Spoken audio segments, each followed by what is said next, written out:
Hi everyone! Welcome to our course on Nearby Service in the HMS ecosystem.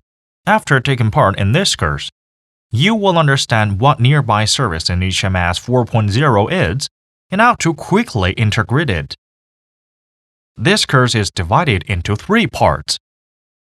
First, let's learn the advantages, main functions, and use cases of Nearby Service. Then, get to know how to integrate Nearby Service. Finally, watch a demo on how to integrate Nearby Connection and Nearby Message.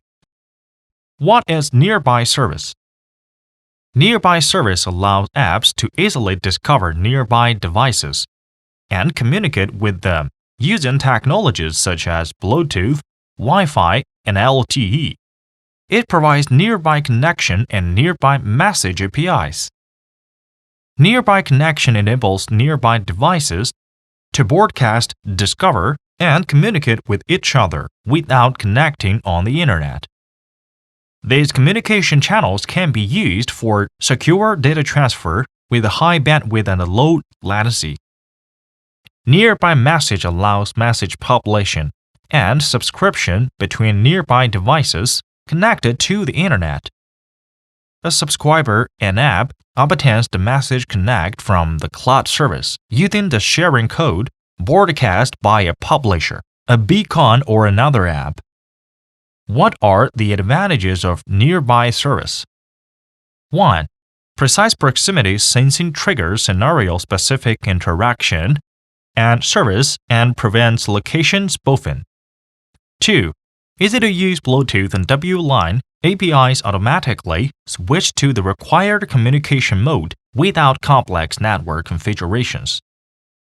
These convenient APIs are user-friendly and accessible to a wider audience.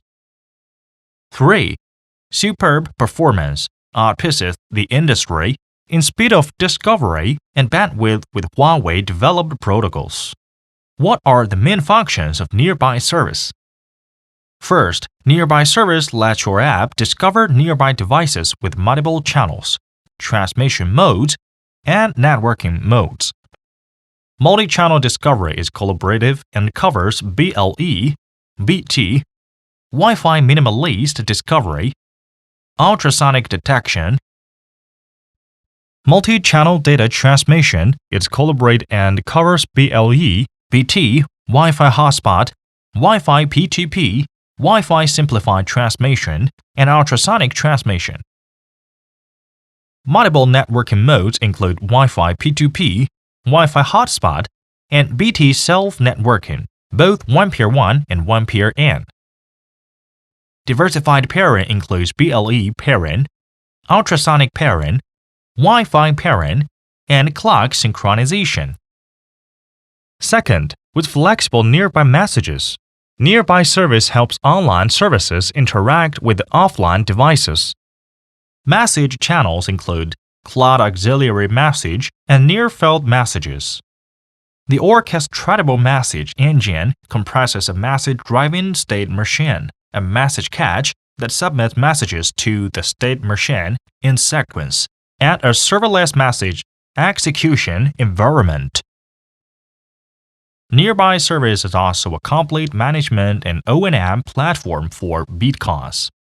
The functions are device registration and management using a beacon dashboard for beacon registration and status management, RESTful APIs for beacon management, and developer sub-account management, message association management using a beacon dashboard for message association and publication, and RESTful API for message association and publication. Finally, the platform provides a big data analysis and statistics. Nearby Service helps you bring people closer by closing the distance between the digital and physical worlds. Use this service for offline media sharing of files, photos, and videos with nearby devices without internet connection. Multiplayer gaming on an automatic local network to enjoy fast and smooth experience. Discover nearby friends to transfer money, create a group, and send messages. and enjoy offline shopping experience with product and discount information from nearby shops with Bluetooth beacons. Part 2 of this course in the Practice Camp.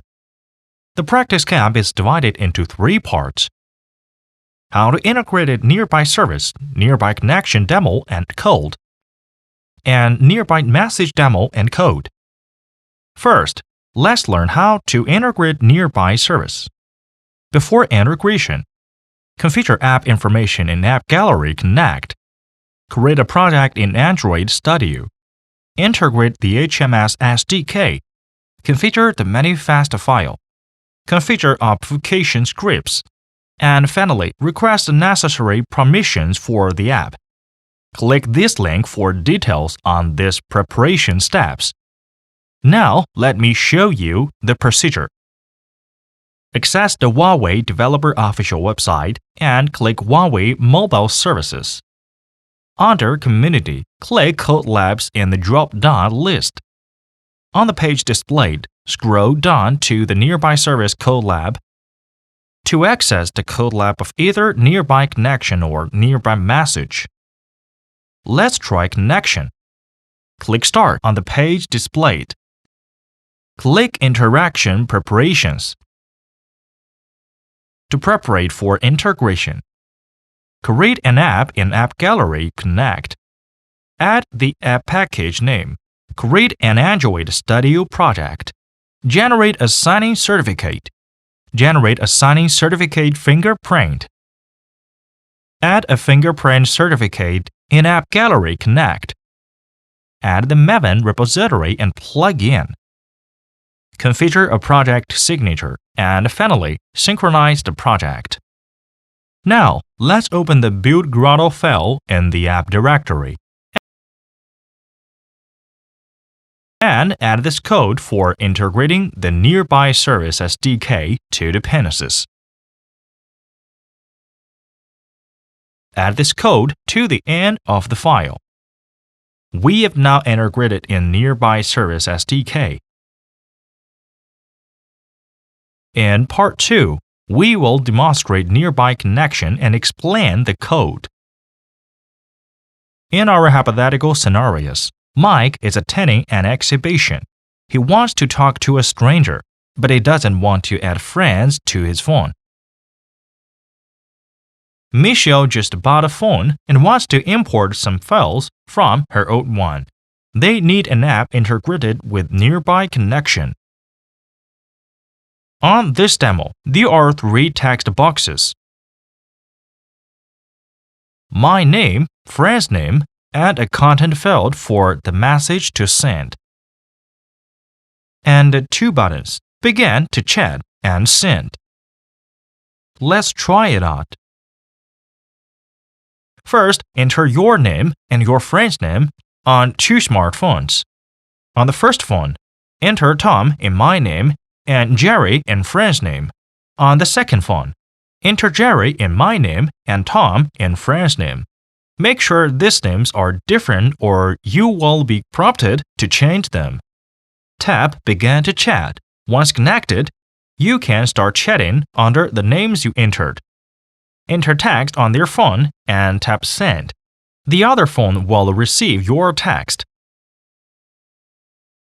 Now, let's enable only the Wi-Fi function, Bluetooth, and the location service on 2 phones without SIM cards. Do not connect the 2 phones to any Wi-Fi network. On our demo app, enter Tom in my name and Jerry in friend's name on the first phone. And enter Jerry in my name and Tom in friend's name on the second phone. Tap Begin to Chat. Both phones start to broadcast, scan for nearby devices, and set up connections.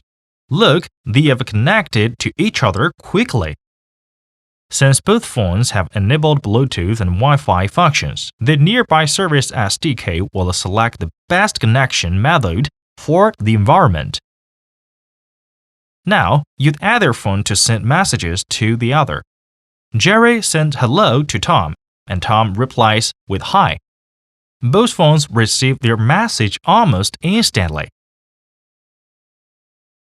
Nearby connection works without internet connection to find other devices and transmit short text, streams, and files.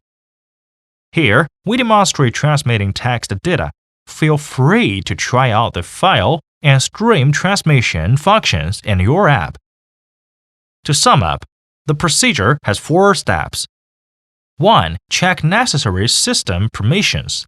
If any permissions are not assigned, apply for them. 2. Set my name, friend's name, and service ID. 3. Tap Begin to chat. Both phones start to broadcast, scan for nearby devices, and set up connections. 4. Send a message. Enter the message content and tap Send. Now let's see the necessary code. Let's use the main activity Java file as an example, because it contains all the code needed for calling the Nearby Service SDK. Step 1. Check necessary permissions and apply for dangerous permissions as necessary. Open the Android manifest and check whether the file contains the 6 permissions required. This includes Bluetooth, Wi-Fi, and location-related permissions. Open the main activity Java file. In the getPermissions function, write all the permissions that need to be dynamically applied for in a string array. The dynamic application process is implemented in the Permission Helper class. Various methods are available for dynamic application. To know more about the Permission Helper class, refer to the source code. Step 2. Set a service ID. The demo app only allows you to set my name and friend's name and tap Begin to chat on startup. First of all, set my name and friend's name. Then enter names are respectively assigned to my name ET and friend name ET of the added text class. Check the entered names. To do this, call the checkName method. In the first 2 if judgment conditions, call the getText method of the added text class to obtain the text entered on the UI. If no valid name is entered, the if condition is true. In this case, you will be promoted to enter a correct name. We use the twist method that is commonly used in Android to implement message display. If you want more details, download the source code to learn more about the toast-util class. The third if judgment condition is used to check whether the names entered in my name and friend's name are the same. If so, you will be promoted to change one of them. Because the system needs different names to determine which phone is the broadcaster and which is the scanner. Keep each name under 15 characters to fit in the UI.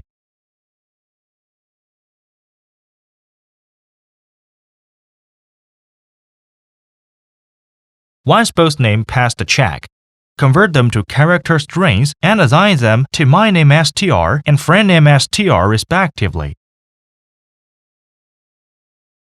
Next, call the service ID method to obtain the service ID. In this method, the compare_to function is called in the if judgment condition to compare character strings.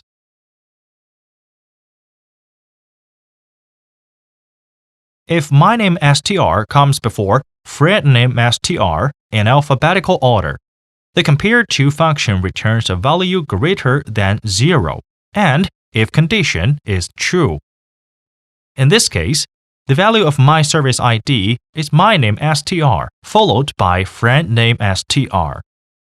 Otherwise, the value of my service ID is friend name str followed by my name str.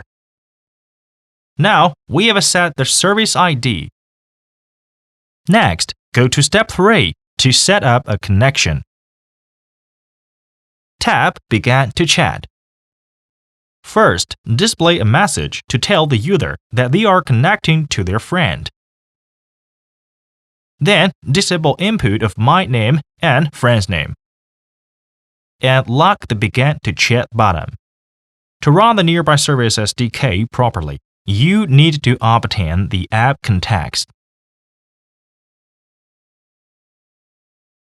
Call the getApplicationContext method and assign the return value to context. Then, enable the discovery engine of the Nearby Service SDK and initialize mDiscovery Engine. Call the Nearby getDiscovery Engine method and set the input parameter to context. The next step is to make the two mobile phones act as a publisher and subscriber, respectively. Sort the two phone names by alphabetical order. The first is the subscriber and the second is the publisher. First, let's look at the publisher's code. Create a broadcast option builder object and set a policy for the object. Here, we'll use the star technology policy, policy star. Then, call the start broadcasting method of the discovery engine. Parameters in the method include the local device name, service ID, connection callback function, and the broadcast policy set previously. Both the subscriber and publisher require the connection callback function. We will talk about this function later. For the subscriber, call the do*scan function. First, create a start option builder object and set the scanning policy to policy star. Then, call the start scan method. Parameters include the service ID, scanning callback function, and scanning policy. What is the scanning callback function? Create a private variable of the scan endpoint callback type and override the onFound and onLost method in the variable. The onFound method defines the action to be performed when the subscriber finds a device. The onLost method is called when the subscriber has found a device but lost it later. To set up a one-time automatic connection, record the ID of the device found in the onFound method, initialize endpoint ID, and call the requestConnect method of the discovery engine to request connection to the device found. Parameters in the requestConnect method include the local device name, peer device ID, and the connection callback function. Next, what is a connection callback function? In the connection callback function, the onEstablish, onResult, and onDisconnected methods are overridden. The onEstablish method contains two parameters: endpoint ID of the string type and connection info of the connection info type. After the subscriber sends a request for connection to the publisher, both the subscriber and the publisher call the onEstablish method. In the onEstablish method, enable the transfer engine. To do this, initialize mTransfer engine. As the name implies, the transfer engine is used as a data receiving and sending engine. Then, call the expectContent method of the discovery engine to set up a connection between the subscriber and publisher. The acceptConnect method has two parameters: endpoint ID of the string type and the data callback function of the data callback type. We'll talk about the data callback function with the data transfer code later. If the connection is set up successfully, the onResult method is called. After the connection is set up, call the toastUtil showShortToastTop method to display message indicating that the users can start to chat. In this case, enable the message input box and the send button. Once the connection is set up, the subscriber and publisher separately disable their scanning and broadcasting functions.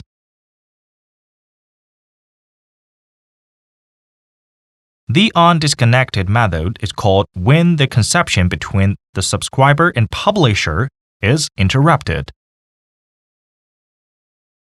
In this method, you can prompt the user that the connection is closed, enable the input of my name and friend's name. Enable the Begin to Chat button, and disable the Message Input box and Send button. For better user experience, let's limit the waiting period for connection to 10 minutes. To implement the limit, call the handle message method overriding and the private handler.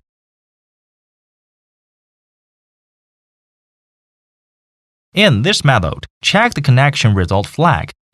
If the flag value is not status success, display a message indicating that the connection has timed out. In addition, enable the input of my name and friend's name, as well as the Begin to Chat button. Set the connection result flag to status success in the onEstablished method, and set it to status not connected in the onDisconnected method. Once the connection is set up successfully, let's go to step 4 for data transfer. First, enter the message you want to send in the message input box. Call the check message method to verify the input. Message cannot be empty or exceed 600 characters. After entering the message, tap Send. The Send message method is called. In this method, convert the message to be sent into the data format supported by the Nearby Service SDK. Here, we have inputted text data. Therefore, call the Data from Bytes method of the Nearby Service SDK for data conversion. Use the message entered the previous step as the input parameter in the method. Then, call the Send Data method of the transfer engine to send the message. The Send Data method has two parameters: endpoint ID of the string type of the peer device and the message to be sent. The message bin class records data details. The chat adapter class is used for chat screen display.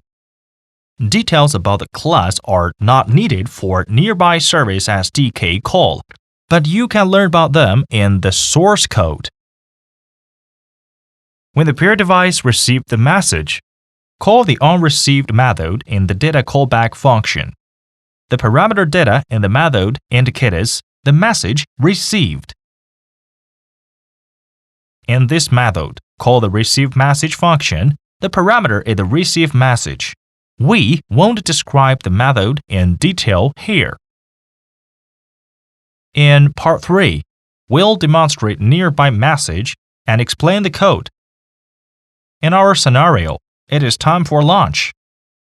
Judy walks into a mall and checks her mobile phone. It shows messages pushed by the Nearby Canteens app. Judy checks out the dishes in each canteen and their discount offers.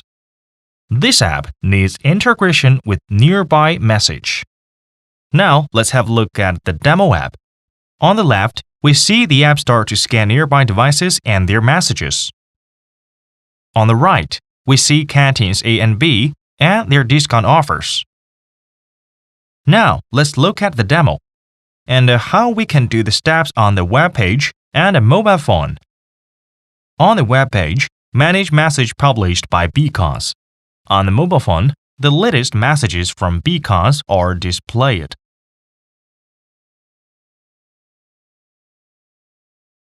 For this demo, 2 beacons have been registered on the web page, and each of them carries canteen and notice messages.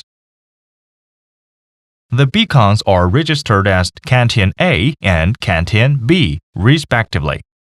Open the app on the mobile phone. The messages broadcast by the 2 beacons are displayed. Then, delete the notice message in the message attachment of the first beacon on the web page. Check the message display on the mobile phone. It no longer shows Canteen A's offer. Then, delete the notice message in the message attachment of the second beacon on the web page. Check the message display on the mobile phone. Similarly, it no longer shows Canteen B's offer. Now, let's add notice message for the second beacon. The message has a fixed format. Check the message display on the mobile phone. Canteen B's offer is displayed again. Similarly, add an offer for Canteen A.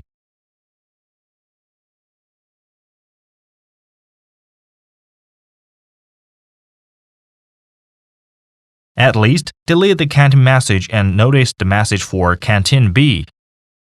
On the phone, only information about Canteen A is displayed.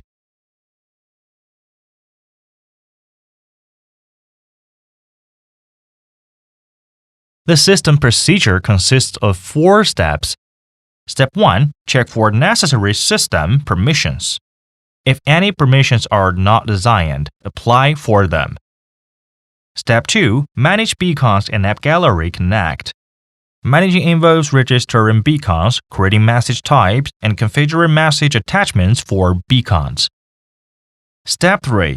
Configure parameters for message subscription, including the set of messages to be received and subscription policies. Step 4. Process messages obtained and display them on the app. Now, let's have a look at the code. Code related to the call of Nearby Service SDK is in the Canteen activity file. So, we'll explore this file in detail. Download and view other code files as you want.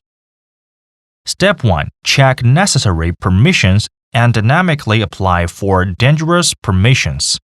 Check whether the Android manifest file contains the 7 permissions required, including Bluetooth, Wi-Fi, Internet, and location-related permissions. Open the Canteen activity file. In the Get Permissions method, write all the permissions that need to be dynamically applied for in a string array. The dynamic application process is implemented in the Permission Helper class.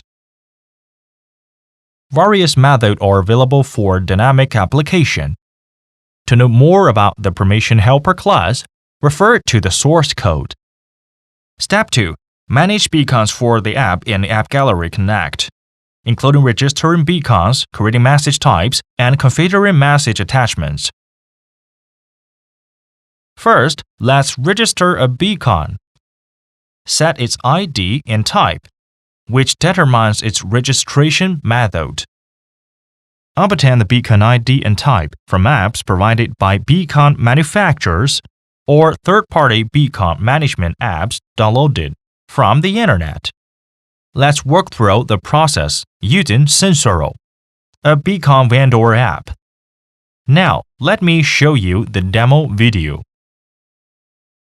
First, open Sensoro on the mobile phone. The app starts to scan nearby devices. A beacon is found. Tap it for details. On this page, view information about the beacon in the sliding window at the top. Tap Settings in the upper right corner. IDs of beacons of different types are obtained in different ways. For Edison beacons, concatenate the Sensoro vendor SN and the beacon SN and convert the string into lowercase. The string obtained is the beacon ID. For iBeacon beacons, concatenate the values of UUID, major and minor, in sequence and convert the string into lowercase. The string obtained is the beacon ID.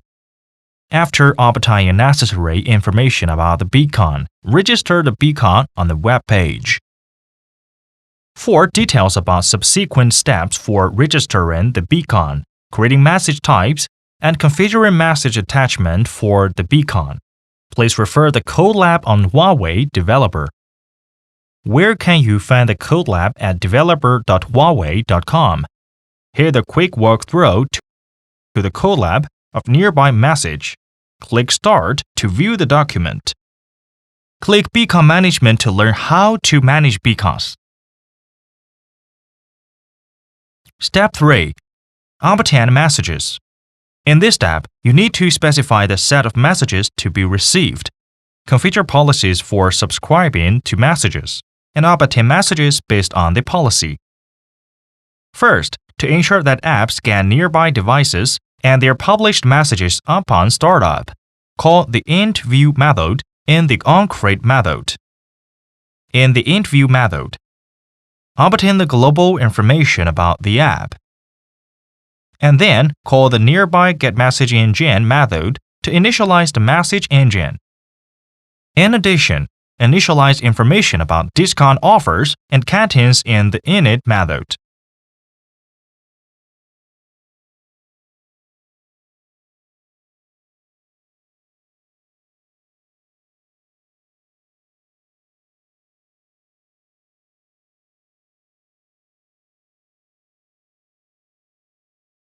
After the engine is initialized, call the smart scanning method in the onStart method.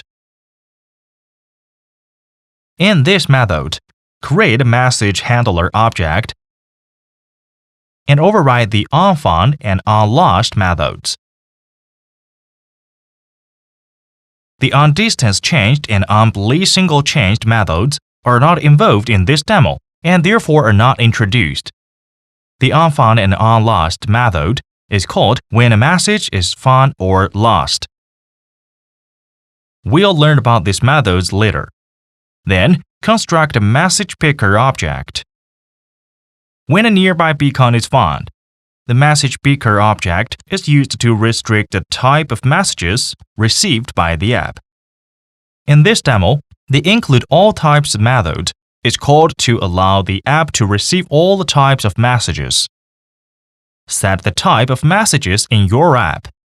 For example, you can choose to receive only messages from Eddystone beacons or Epicon beacons.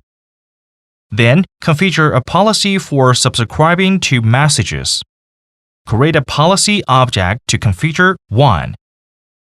Call the setTTL_seconds method to set the TTL of messages. In this demo, policy TTL_seconds_infinite is used as the parameter in the setTTL_seconds method, indicating the message TTL is infinite. You can customize the TTL in your app. Construct getOption to specify parameters for obtaining messages. Finally, obtain messages. Use the message engine to construct a task with the parameters message handler and getOption. The get method of the message engine is called during the process. Now, you can obtain messages. After obtaining messages, go to step 4 to process them. Call the onFound method of the message handle project. In the onFound method, call the doOnFound method. In this method, messages obtained are checked first. If the messages do not comply with the specifications, they are directly rejected. Convert accepted message into strings and assign them to the value of message content. Then, process the message by type. For a message of canteen type, call the operateOnFoundCanteen method. For a message of the notice type, call the operateOnFoundNotice method.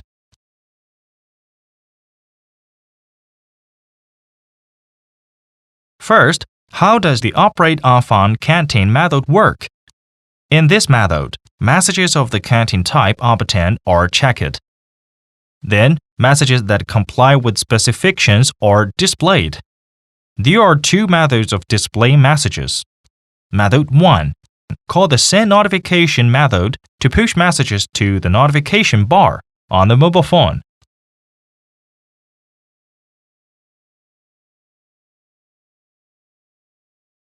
Method 2. Call the runOnUIThread method when the app runs in the foreground to display message in the foreground.